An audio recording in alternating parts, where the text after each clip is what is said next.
Sticking to a budget, it isn't easy, especially for those of us who tend to be more free-spirited. We rely more on our hearts and our intuition. So if you have a natural joie de vivre and you just want to feel uninhibited, it can feel really hard to budget. I mean, I think about what Oscar Wilde said, anyone who lives within their means suffers from a lack of imagination. And I don't love that quote, but I also don't like feeling restricted. And budgets can feel restrictive, can feel like you're limiting your options for what you can or can't do, or what you can or can't buy. And that you have to make these decisions before the moment is even upon you, and when who knows what is waiting for you around the corner of life. But I wanna reset your thinking around budgets, because they are actually the opposite of restrictive when you do them properly. Hey, I'm Lorianne King, I am a money coach, and today we're gonna talk about how to budget as a free spirit. Now, budgeting is actually crucial to maintaining and creating financial freedom. It is how you afford fun things now while still building security to make sure you are able to maintain your freedom for the future. In this video, I'm gonna give you some tips for sticking to your budget, and be sure to stick around until the end because I'm also gonna teach you a simple budgeting method that allows for freedom and spontaneity.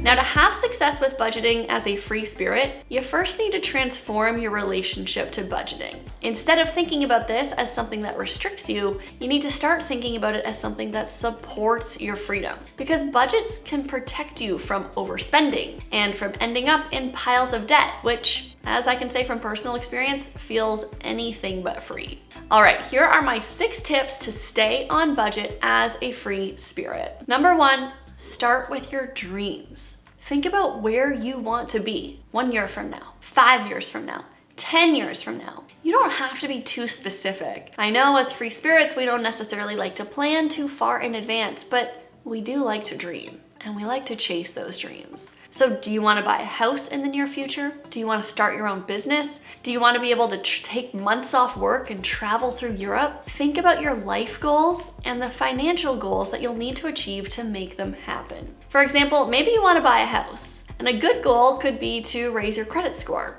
Or if you want to start your own business, maybe you aim to have enough money in savings so that you can quit your job. Whatever your financial and personal goals are, starting there will help give you the motivation for why a budget matters. It's a tool to help you achieve your dreams. Number 2, I want you to write down 3 to 5 reasons why sticking to a budget is important to you. Why are you gonna start budgeting in the first place? Why are you even watching this video? My guess is that something about the way you've been managing money so far hasn't worked for you. Otherwise, you wouldn't be looking to improve it. So are you in a situation where you're struggling to pay off debt? Do you want to save more money? Are you trying to start to invest for the future?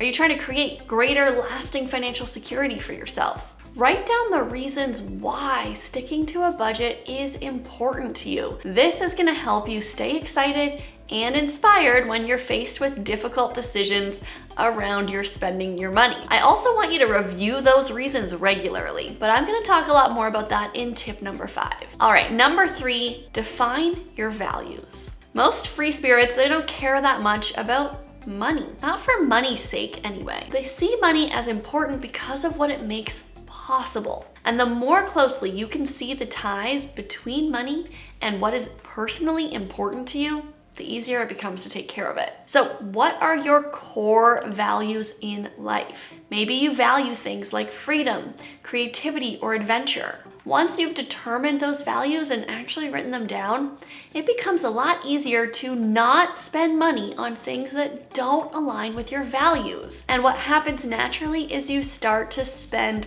better. By eliminating spending that wasn't honoring your values in the first place, you actually feel better about the money you're spending. So let's take an example. Let's say you value creativity and you want to buy a new camera lens for your photography. Well, it'll be a lot easier to put that money aside when you can very clearly see that how it honors your personal values, and you're not going to get so tempted to buy a new pair of earbuds because you lost one earbud again. So what are your core values? Tell me in the comments. Tip number 4, figure out where you can cut costs. Now that you know why you're doing this and what is most important to you, it's time to figure out where your current spending doesn't align with your values and isn't pushing you closer towards your goals. See what costs you can eliminate because they don't match where you're going in life anymore. Do you have any old subscription services that you don't use anymore? If so, time to cancel them. Go through your bills and figure out how you can clean up your monthly expenses to be most aligned. And make a plan to do this regularly. Which brings me to tip number 5, track your spending consistently. The key to sticking to a budget or to not overspending is keeping track of how much money is coming in and going out of your account every week. If you wait too long in between looking at your finances, your budget has gone out the window. I want you to decide on a day and a time every single week where you can commit to spending an hour reviewing your bank statements and your bills and managing your money. This way you'll make sure you aren't spending more than you want to be. And while you're at it, during that hour, I also want you to review what you wrote about your dreams, about your personal values, and those 3 to 5 reasons for sticking to a budget to help you stay motivated. I know that an hour of finances could sound to be like as much fun as getting a dental filling, but it doesn't have to be boring.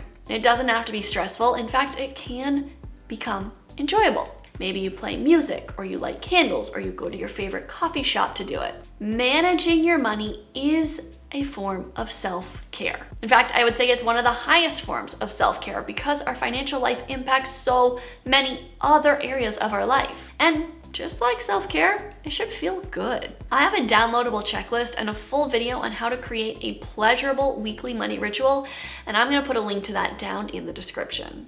Okay, hopefully I've inspired you that budgeting is worthwhile and that you can do this.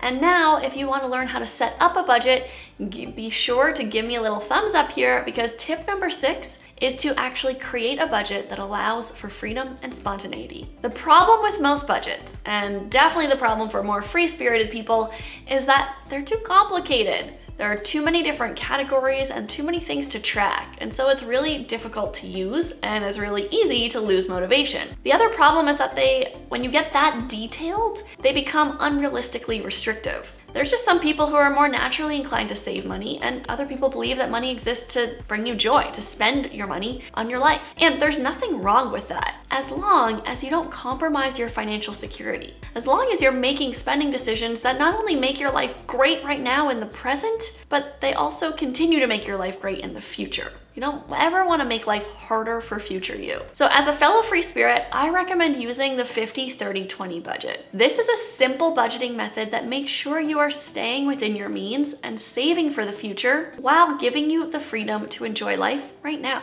Basically, you spend 50% of your monthly income on needs, things that you need to stay healthy and employed, like housing, food, transportation. And then you aim to save at least 20% of your income to take care of future you.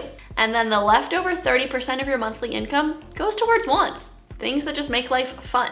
And you can do whatever you want with this want money. You actually don't have to get any more specific than that in setting up your budget. These large bucket categories allow you to stay on track with your financial goals, take care of your future self, but still have flexibility in how you spend your money over the course of the month. To make it extra easy to stick to that budget, pro tip is to set up auto saving so that automatically 20% of your paycheck just goes into savings. This way, all the money that's left over is yours to spend freely. All right, final thoughts here. A budget truly doesn't have to feel restrictive. In fact, it is incredibly empowering. It's like a protective fence that keeps you from wandering into financial trouble. So you know the boundaries, and then you can create freely inside of there. You can afford the things and the experiences that mean the most to you. If you want more free resources on how to save, invest, and make the most of your money, be sure to hit subscribe and hit that notification bell so you don't miss any of our future videos.